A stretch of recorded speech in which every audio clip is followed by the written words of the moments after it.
3 minutes late. All right, cool. Hi everyone. Bit of a slow start because the projector resolution didn't like my Linux laptop, which was running a Windows VM. So thankfully to Dave Lewis, I'm running his Mac, and we can do all the things to it. So since I'm a little bit late, let's skip ahead. Hopefully you're all here to see phishing for the shell. If you're not, probably next door. But thank you for coming at 11 in the morning. There was an open bar, so hopefully you're not too hungover. Typical InfoSec conference. So let's get to it. A little bit of who am I? Since you seeing a talk by me, you want to know that I'm somewhat credible. I am a little bit, I hope. I'm a security consultant at KPMG Canada. I've spoken at B-Sides TO, which is Toronto, Salt Lake City, Vegas, Circle City Con, Hackfest. I do enjoy presenting and helping people learn. I am mostly focused on offensive security and purple teaming. And to humanize me, I go to the gym. So when girls are like, what do you do for fun? I'm like, the gym and coding and stuff. Like, yeah. So what are we going to go through in this talk? I have a high amount of data, information, but it's a 40-minute talk, not 50 or an hour, so I'm going to cut through the crap. So one, what is phishing? The different phishing types for engagements, clicking, creds, and shells. The email minefield, because when you get a shell, it's different to just clicking. What I did to learn phishing, what does it involve, and what did it require? So why phishing? Why should you care about phishing? Obviously, who's a blue teamer here? Anyone? One person? Red team? You're not blue team. Yes. But you all know why phishing. It's successful, it's popular, it causes a lot of havoc.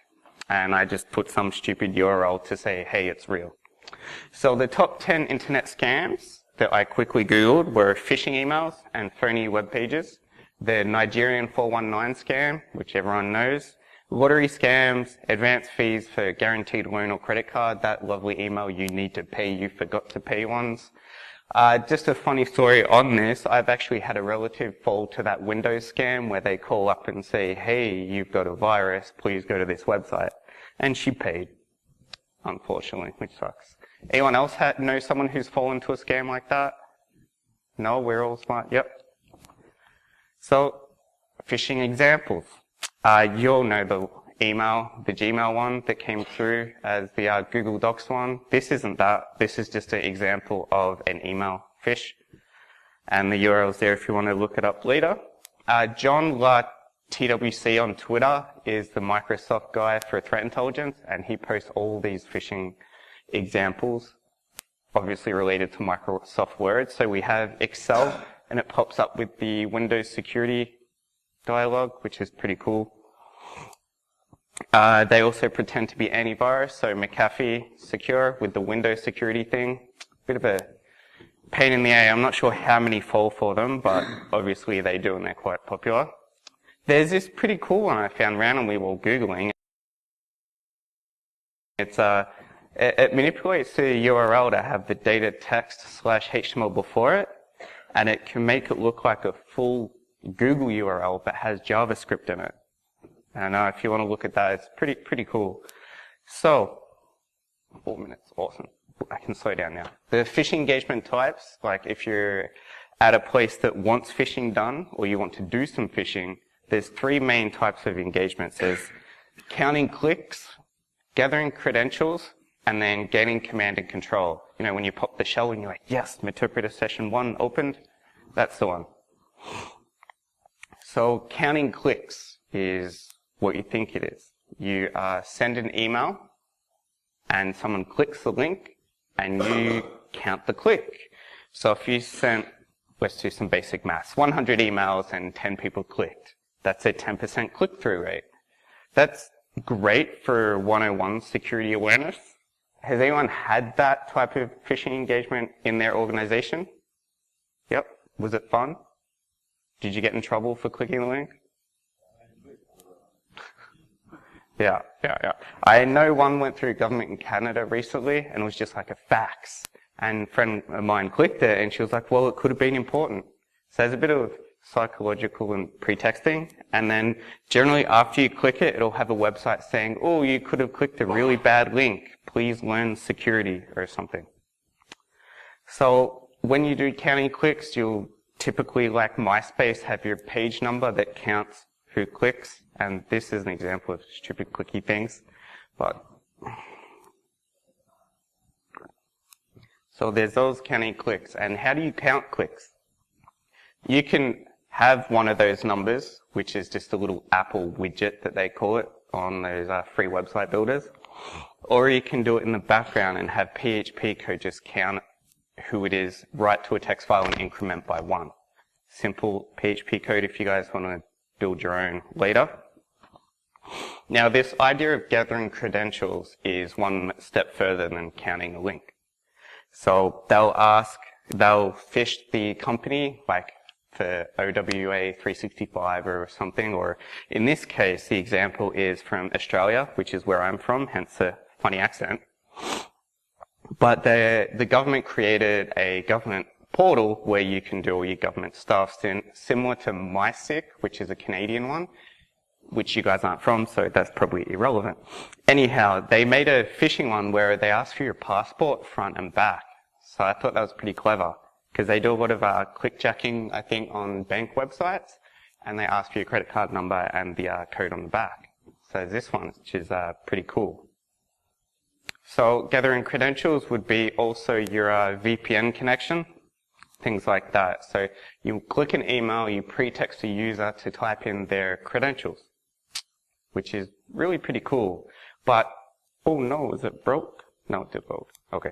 So there's some issues with gathering credentials, such as having to reset passwords. If you get 100 employees' passwords, you're going to have to tell the client, and they're going to have to do a massive reset. So it's the same thing with clients preferring a VA to a pen test. It's safer and checks the box. And then wherever your data is stored, you really need to protect it, because you could expose all the passwords. So then we get to command and control. Do people know what a shell is? Yes? No? So the two main types of shells is a synchronous shell, which is like data back and forwards directly, instantly. There's two, such as a reverse and bind shell. Then there's the more advanced APT low and slow shells, which are asynchronous. So that would be similar to Beacon or the Empire agent that people are probably aware of. Yep. So basically, command and control is where you're the hacker in a ninja suit, you bypass the firewall or the perimeter, and you get code execution on someone's computer. Pretty cool. So the issues with that, with any pen test or red team, for example, is that you might get hacked yourself, your attack infrastructure. Someone might hijack that control and then hack the client in a real hack. If you run unencrypted communications, you probably shouldn't do that, because again, they can sniff the data. And then you're exfiltrating data out the network. So there's all these issues with companies not wanting to get phished for command and control. It's just some things you have to take into consideration. And then I just wanted to put more picture of command and control, like the cloud, because that's a buzzword. And then IoT with your kettle and Bluetooth and whatever, or the baby cam monitors that the other talk was talking about. So we've gone through the phishing types, why do we need to worry about phishing, because it's so popular, and command and control, and now we're going to get to the email minefield. So when you do phishing for clicks, you're really just going to a website and counting the click. That's generally fine. There's not really any, unless your domain is blacklisted, it's pretty much guaranteed to work. So this email minefield is helping you realize and learn what actually is required of you and your tools and payloads to get back out of that network. So I can't highlight the slides, but at the top left in yellow, there's the sender policy framework. There's the mail antivirus gateway. Then there's host antivirus. Then there's the intrusion detection system to get past. And then once you've done all that, got to get out the egress and firewall somehow. And then you're successful, which is really cool. So this, I have to shout out to him, Raphael Mudge from Cobalt Strike, him. that author, he created this, the link's at the bottom, so I didn't make this up. So you get to the sender policy framework. What does that mean? This is just the bit where they ensure you're not spam and you're not like, oh, I'm going to pretend to be Google or Microsoft, and it takes away that real easy, obvious attempt at phishing. So the SPF record is a way for a list of authorizing sending hosts for a domain to record who can actually send the email and prevent spoofers. And I just added a few wiki links for you to look up. The other note is that a lot of people will use a non-deliver notice to sort of read within the metadata of the email what protection, who it's from, just more information to help you conduct a phish or an attack. So mail, once you bypass the sender policy framework and you're actually allowed and approved to send an email, you then hit the mail antivirus. So these can be as simple as a sandbox, advanced as a sandbox, or just simple attachment scanning. So basically, you are able to send the email and it gets checked whether it's malicious or not. And in a sandbox, sometimes they'll actually execute the payload, like a sandbox antivirus on the host. So Google would be the perfect example. They just run antivirus scanning attachments, and then what happens when viruses are found? Email doesn't get sent. And if you're doing a phishing campaign, you don't want your email to get detected at that stage. It really sucks. So to bypass this, or in your own environment, if you're going to purple team, red team yourself, all the buzzwords, you're going to test with different files. So kernel ownage has a tool which allows different file names such as bat, CMD file types. Executables, obviously blocked by Gmail instantly, and then JavaScript as well. And then I think the other talk was talking about JavaScript and how users are actually allowed to execute that from an email. So we're not really helping our users when we don't limit what they can actually click on. So with this minefield, a lot of noobs or script kiddies will be like, yes, I delivered the email, got the payload in there, yay, done, that's awesome. We're all done now, right? Good job. But wait, there's more, as I showed before, right? The payload needs to execute and actually run, and then try to get out to you. So at this point, we've bypassed the sender policy framework, the mail antivirus with like using some JavaScript or running something hidden in a zip file, and then you get your message delivered. So then we get to the host antivirus, which I think we all know. We see the little pop-ups at work, AVG or Avast or whatever McAfee enterprise one you have. It's all the brands. Does anyone's antivirus help block anything? No, it's really easy to bypass, but they make a lot of money from it. So to run it in memory, to bypass it, you can run things in memory. The new fileless PowerShell malware isn't actually fileless. It does drop something. But anyhow, you've got to use PowerShell, run in memory, perhaps a DLL, things like that. Also, if you're going to use Mimikatz or a known tool on GitHub, you'll want to go and remove all those type of signature-based detections, such as Mimikatz, such as PowerShell comments in the code. And there's actually a good article there which goes through it and shows you some regex for stripping that out. It's really pretty cool. So then once you've bypassed host antivirus, you get code execution. That's really awesome. You've been able to send the email. You've got it bypassed the antivirus, the mail antivirus. You've delivered the email. That's fantastic. It's running on the host. That's awesome. All done. No. There's even more. So this is where I like to think of the pen test part, because when you do a network pen test, you get your first shell on some machine and you're like, yes, but it gets stripped off by AV. This is the real pen test part. So it's your first landing. You might encounter whitelisting or PowerShell constrained language mode. So get in the box with emails, that's great. But now this is what I like to term as the email privilege escalation. So we've got the code execution running. We now need to get out the network. So you've got your IDS, your IPS, things like that, and intrusion detection and whatnot run on signature mode, the most basics. Next gen might run on anomaly, and they're passive or active. So passive being they don't do anything, if they just give you an alert if they detect something wrong. Whereas active, if they detect a bad domain or something fishy going on, they might drop the connection, block that domain automatically. So it all depends on how advanced it is. And then you have to get out the firewall, the correct egress, the right port, things like that. Oh, I didn't move the slide, but this is your IDS for your NIDs, your HIDs, your signature and anomaly. And then these guys aren't that easy to bypass, depending on your client's setup and how aware they are. So like the Target hack, the first one decades ago, they got in and there were alerts, but because they were so overloaded with alerts, they didn't do anything. So you could try that. You have to be worried about bypassing intranet proxies as well. So you might have to supply credentials. And then you want to obfuscate your payloads, like the PowerShell payload, things like that. And there's also the idea of creating false negatives. So you can just create different traffic and then slide your real attack under the radar, hopefully. And then there's things like URL encoding and HTML encoding and different types of Unicoding encoding for different payloads. So it's pretty cool.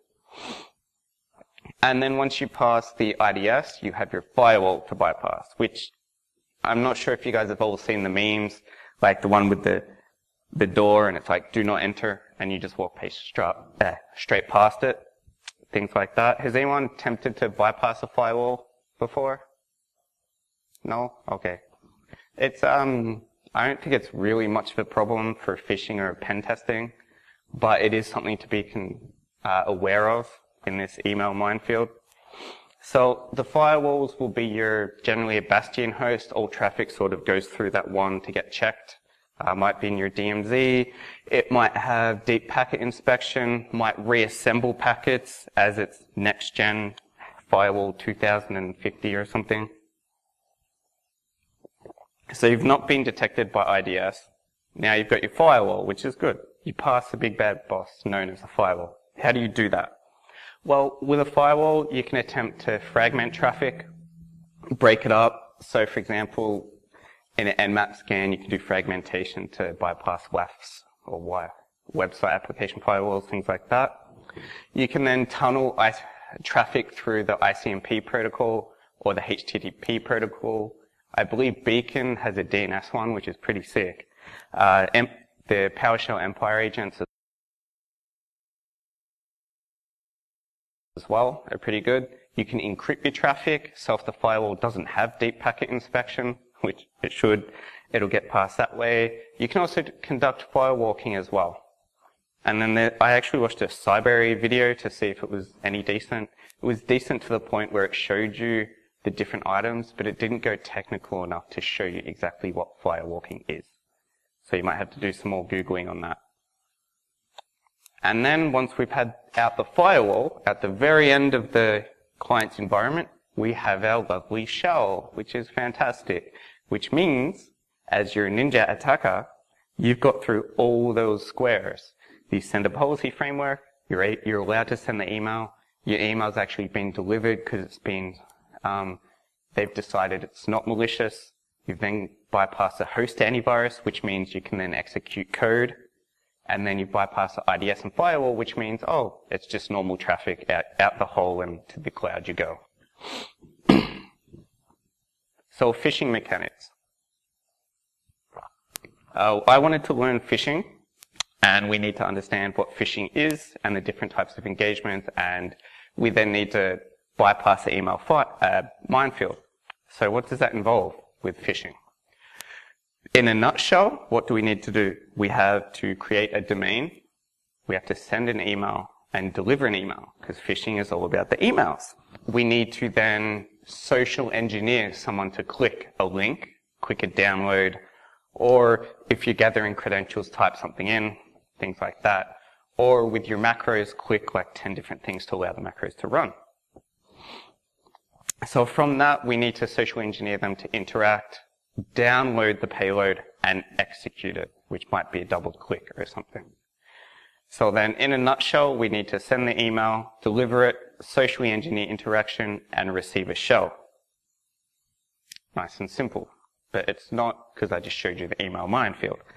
So the considerations I took when learning to fish was you need to build a convincing email. So all in social engineering, you have your pre-texting, your story. So you need to recon the organization and learn all about them, which you probably can do in your 101 pen testing class. But we also need to build a website that is convincing or use a framework. So that can be a framework or a manual. You need to bypass the email minefield. So there's actually a couple of steps before getting to the email minefield. You need to then understand the payloads and the different user interaction. So the idea here is, say as a pen tester or even as a blue teamer, you need to understand the things you're going to use and play with them in like a test environment. Because I don't want to send an email, them to click the link, then to have to click through 5 different things to execute my code. And by that time, they're going to be like, yeah, this is a fish. Let's get rid of this. So you need to practice. So this talk was all about the phishing email. So the phishing campaign and then showing you guys what it is, how I learned. So basically, to start off with, when you want to learn something, what do? You hit the Twitters and you hit Google. So I reached out to Twitter because we have such a amazing community on the Twitters, #InfoSec. How many of you guys are on the Twitters or Twitter, have a Twitter account? Most of you. Those that aren't, I would really suggest you get a Twitter account because there's so many cool people to connect with, like myself. No. There's Snow, there's JC, there's people up the back, and sorry, I forgot your Twitter account. I know the pictures, but the ads, you just do automatically. But there's just so many people to reach out with. All the tool creators will help you with advice.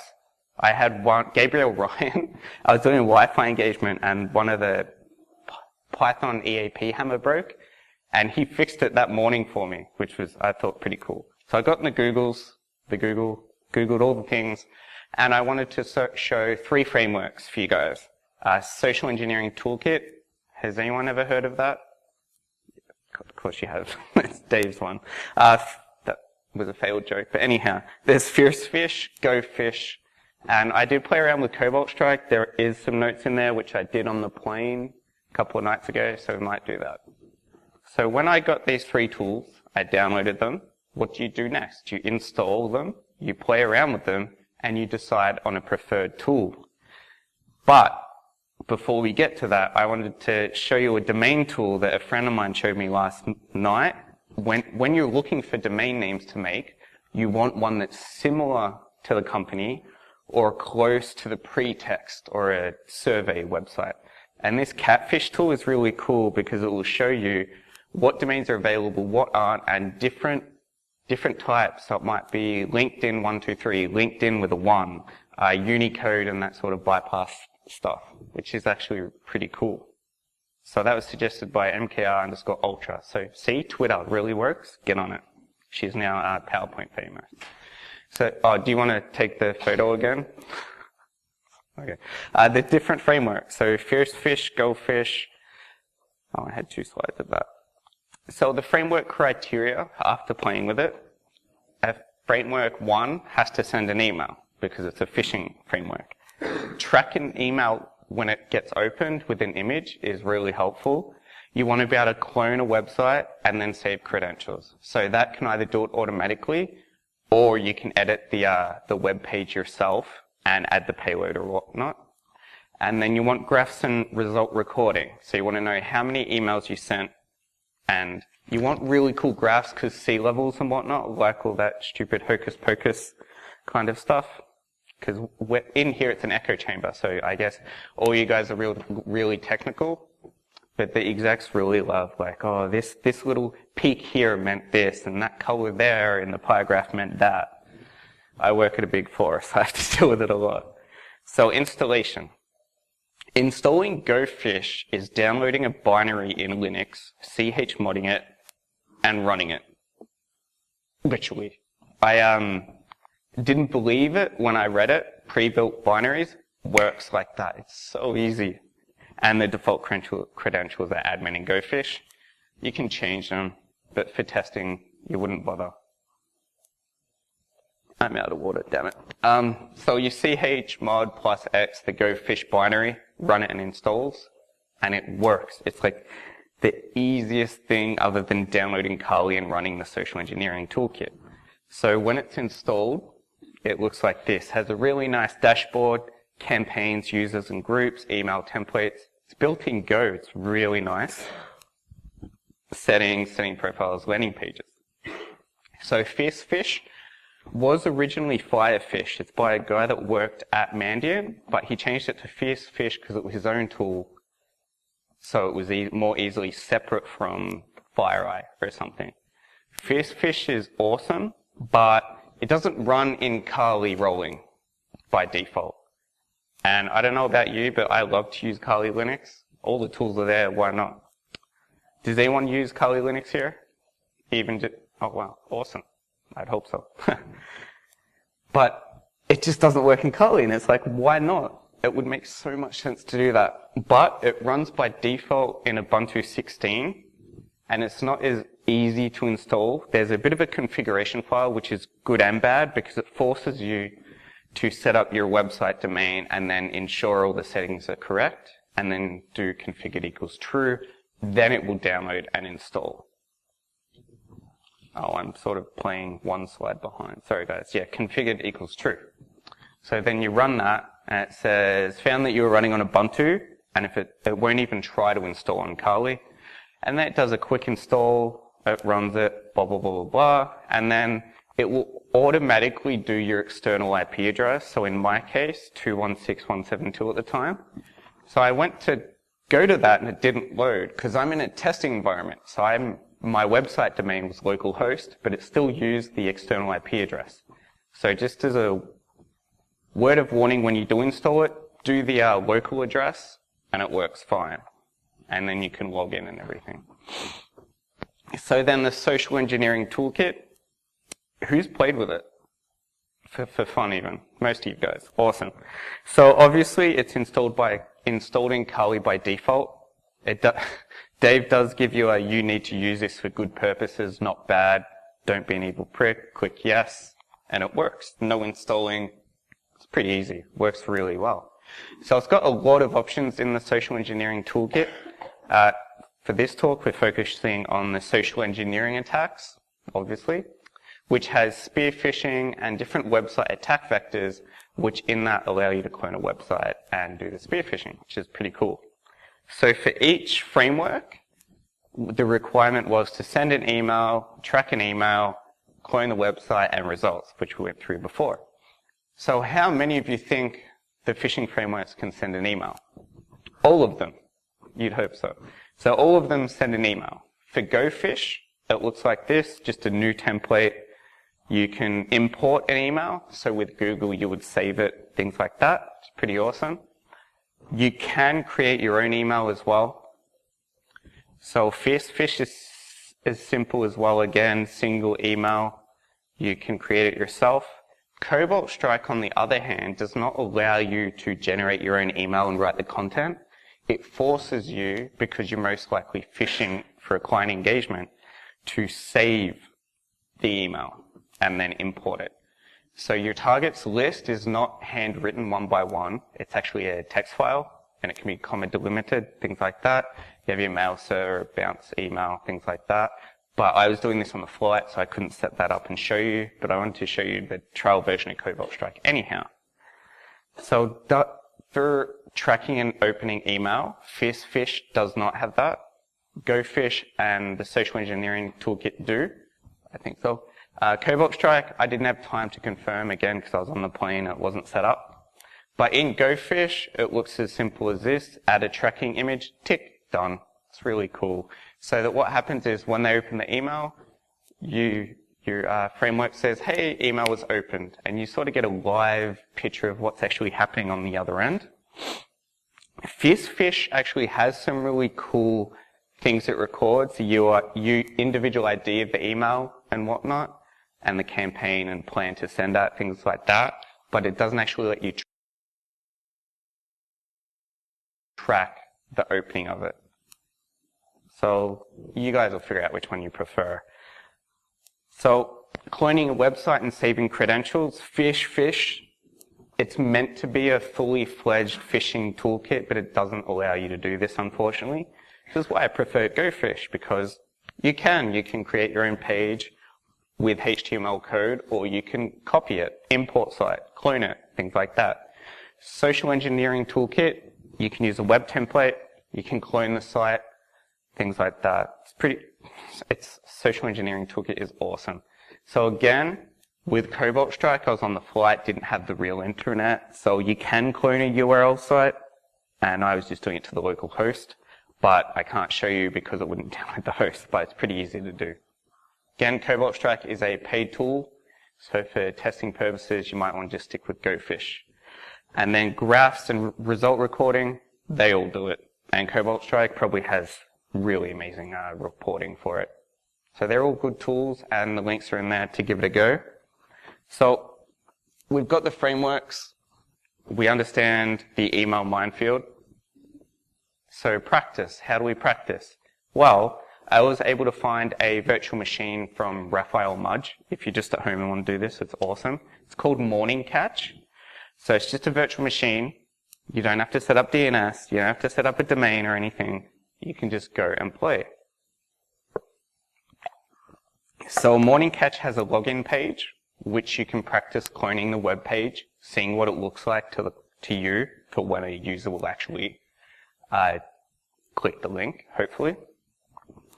So that's really important because you've got to test what it's like for them so you know what's coming up. And you can receive an email. So this is just a GoFish test email informing you that it was successful and the email was sent. So you can see what it looks like, play around, things like that. Now, when you send a phishing email with a link, some email gateways or clients, will give you a pop-up saying, oh, it's got a link. You might want to enable the content.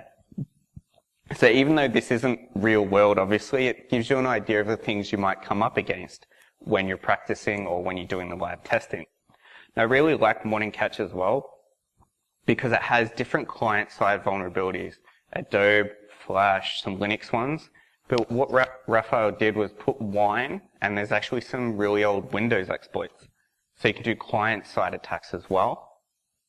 So you set up a website with a malicious, maybe a Metasploit payload that's relevant. I think he's got it on his link as well. You can play and do it like that. It's almost like a mini OSCP in that way. So you might want to practice with that virtual machine, and that's all and good. But then what about web pages, your domain? How do you practice that? Well, I could show you an amazing website that's like perfect and code it and everything, but we're learning here. So I created a DigitalOcean machine and just coded some different submissions, such as a name, last name, different download options. So with the download options, the reason I did that is because there's different ways to download and serve files or pages. You can link to another page and then download it. You can have the button serve the file, or you can use JavaScript to pop up a new page, things like that. And then there's, just all these different things. But the thing is, you need to practice so that you can see what there is and why. So I just popped up a DigitalOcean client machine in the Toronto district. So I have a domain called Hex and Flex, because at the time I was doing my GXPN and going through assembly, so it was all hex and So you do that, you set up a page, it runs through the internet, so it's sort of real world. And then you need a domain, and there's a lot of different domain registers. There's the Amazon Route 53. I also had the Rebel. And so this is just a screenshot of the Amazon one with another domain called Pop-the-Pone. So with your domain, you'll need to set it up to a name server. And this just all points to Amazon. And you might be like, hey, but your domain was set up in the cloud. I was silly and just left it pointing to Amazon. And then my Amazon Route 53 actually points to DigitalOcean's name servers. So it does a little back and forth between them. And then on my DigitalOcean machine, I hosted different payloads. So as you can see, I've got my download.php page. which will download. I've got different Empire payloads. I've got my file.exe, which I was practicing on my work laptop, and it set off an alarm because it's just an executable. It's not even obfuscated, and ITS contacted me and said, "What's up?" I was like, "Oops, sorry." So clearly that doesn't work. But then you can also bypass that with the Empire shell, but I didn't say that.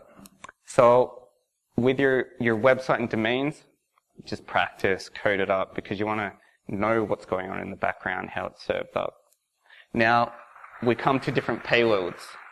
So you've got the website, you've got the virtual machine, you want to practice different payloads, right? So I wanted to show you guys the HTA file, Microsoft Click Once, which I saw on a B-Sides video, and I thought it was awesome, and DLL files.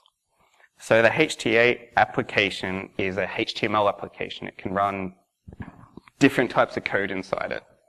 It's just basically a HTML application has like a HTML website, and it can run JavaScript, for example. So it's just tags added to JavaScript. To create this, I used PowerShell Empire, and then I set a listener on port 80. I just named it test80, because why not? Named the HTA file test.hta. You might want to name it something else when it's live, because that's not really going to pass anyone's common sense.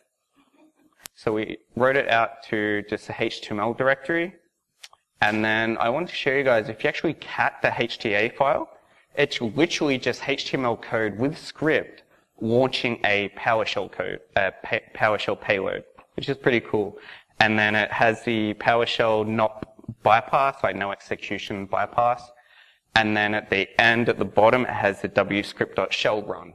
And you can probably customize that and everything, but I thought that was a pretty cool way to see that when you actually click HTA execute, what does that actually mean?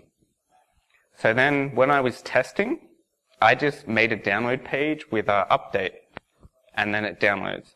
So with this one, as you can see, some older code, but the PHP header is really good. It's just the location of the file, and it pushes it to your user to download.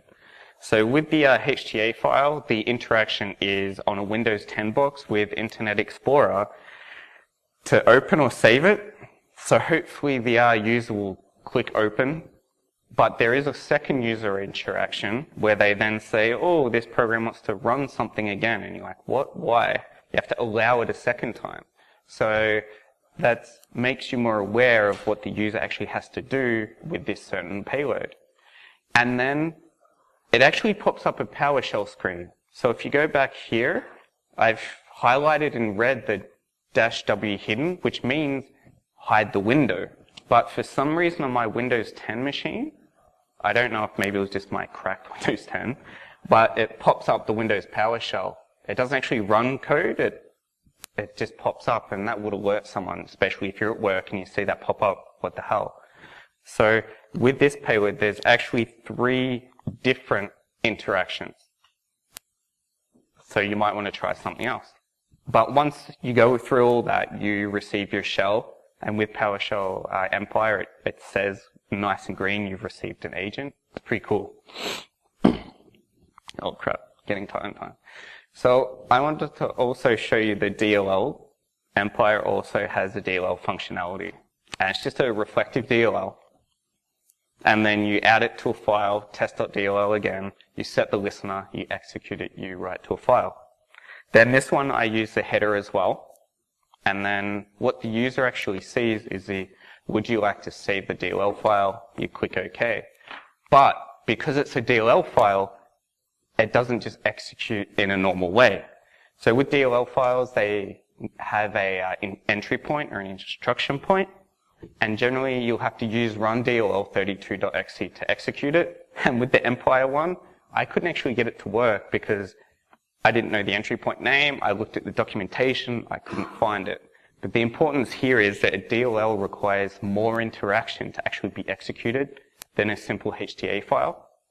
And then I did some Googling, and I wanted to test if the DLL was right or not. So there's a way within Metasploit to use a DLL stager, and then you browse to it, and it's just a client-side attack and runs the DLL. But it wouldn't work on Windows 10. So it's probably a Windows 10 issue. No, it'll be a user issue. But It's just to show you that when you're learning, these things happen and mistakes get made, and it's better to practice them beforehand so you, again, can know what's happening. So I think I only have time for this last one, payload, but the Microsoft Click Once is awesome. It's this Microsoft designed idea to help IT admins or staff deploy updates across the whole network and reduce the user interaction required. So it's called Click Once because your employee has to click once and it executes and runs. So that's pretty awesome.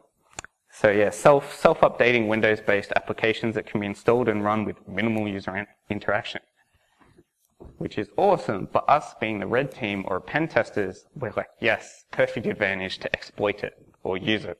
So it works up to Windows 7. It does require Internet Explorer. So if you're like me and you use Mozilla or Chrome or you just hate IE, it's not going to work. Windows 8 has something called a smart screen filter, so it requires more of a signed certificate, so it won't work. There are ways to bypass the URL, but I just wanted to show you the easy way. So the way the payload works is it's a C# application in a certain framework, and you can add things to it.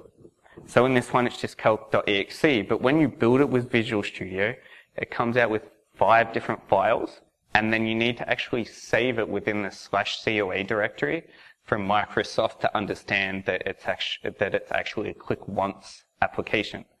So you have your application files, your click once test.application has your setup.exe, which comes as part of the C# when you're building it, which is pretty cool. There's actually a link in the other slide to show this, so it's pretty easy to do. So the user interaction using JavaScript with window.open makes it like a click thrice or twice or something. So when you use JavaScript, Internet Explorer blocks it.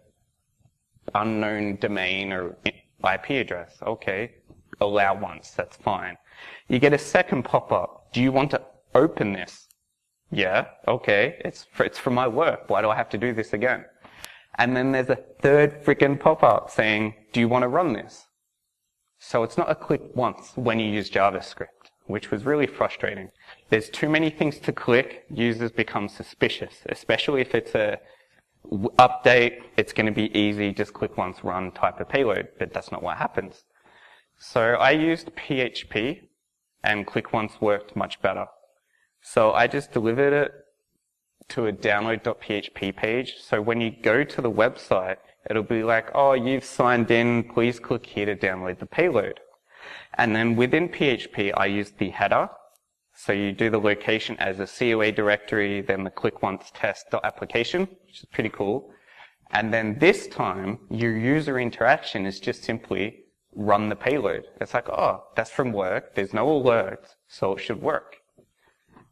So then you get your calc.exe payload, which is pretty cool. So that was just showing the click once, the DLL, and the HTA files. So you guys can practice at home. And I was actually lucky. I was able to do that pretty quickly and get through it all. So the key takeaways were consider the user interaction and the technology to bypass the email minefield.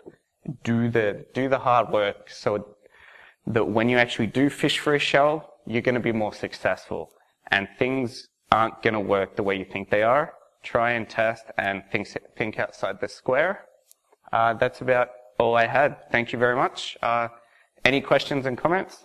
Yep. Just a quick question. In your opinion, you were talking about HTA files,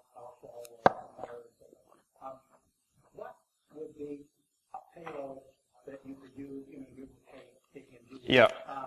That is non-toxic but useful for educational purposes to use it?